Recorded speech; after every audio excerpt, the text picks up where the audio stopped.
Hi everybody. I just wanted to highlight a couple of things about methods and also remind you about the IntelliJ shortcuts. So follow along with me if you want to. Here I'm in IntelliJ. We'll do public static void main tab to create the main method.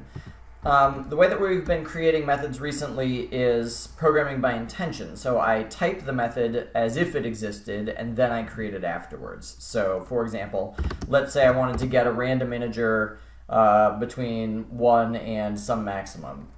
So let's call it getRand, and I could give it like a number between 1 and 10, for example. Okay, so this doesn't exist yet, but I could hit Alt-Enter, create the method, int.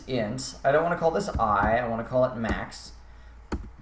And now I could say return, let's cast an int math dot, random times max plus 1. And so now I've written my method. So that's what I want you to do for all of the problems. I want you to run a line of code in main that tests your method, and then have IntelliJ create it and fill in the body of the method.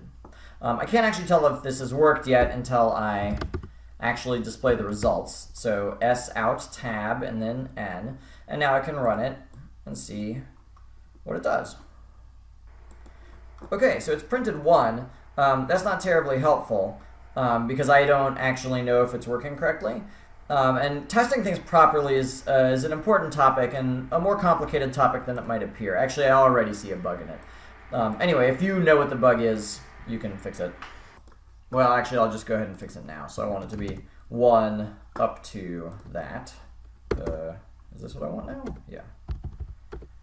Cool.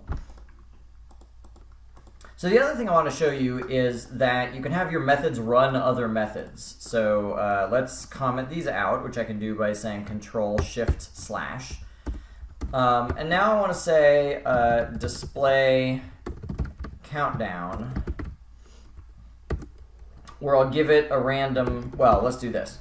So I'm creating display countdown, and I'll call this max, but I'm going to have it count down from a random number where that's the possible maximum. So I'll say this, I'll say for int I equals getRand max. So here I'm running my own getRand method to get a random number between 1 and the maximum, and I'm having that be my starting value for I. And then I'll say I is greater than or equal to 0, let's say 1, and then I minus minus, so it's a countdown. And then I'll say S out, let's print. So I'll print I followed by a space and then blast off. So let's test it now, display the countdown.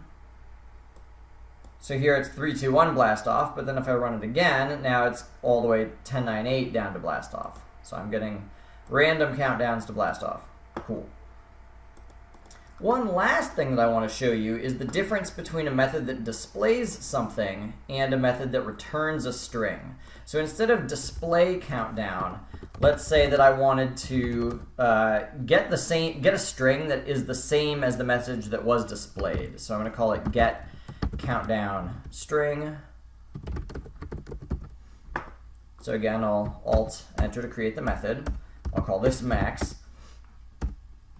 So I want the body of my method to be pretty much the same as last time, except I don't want to display anything. At the end, I want to return a string. So the pattern is I can create a string, which I'll call message, and I'll initialize it to be the empty string. And then as I'm looping, instead of printing, I'll say message equals message plus. And what that does is it takes this string and it adds it onto the end of whatever message already is. So as I'm looping, instead of printing things to the console, everything that would have gotten printed is getting added to the end of string. Same thing here. Whoops, excuse me. I'll say message. Instead of equals message plus, a shorthand would be plus equals, which means the same thing. So message plus equals blast off, and then of course at the end I have to return message.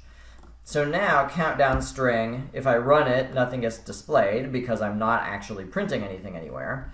But now if I say system.out.println message, and I run it, now you see it's doing the same thing. It's printing out my my blast off messages. So that's another good thing to know about a good pattern where you initialize a string and then repeatedly add stuff onto the end of it to return it. Good luck with the problem.